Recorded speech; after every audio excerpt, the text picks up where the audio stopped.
Welcome to Restro POS. To access this feature, go to the report section and click on category report. This report displays sales data grouped by item category, giving you a bird's eye view of what's working best on your menu.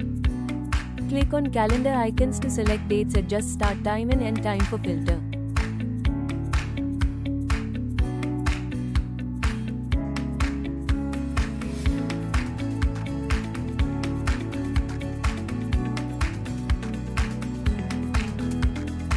The item category, quantity sold, and amount are displayed here. Need to share this report? Just click Export to download the full report as a CSV file, perfect for reviewing offline or with your accounting team.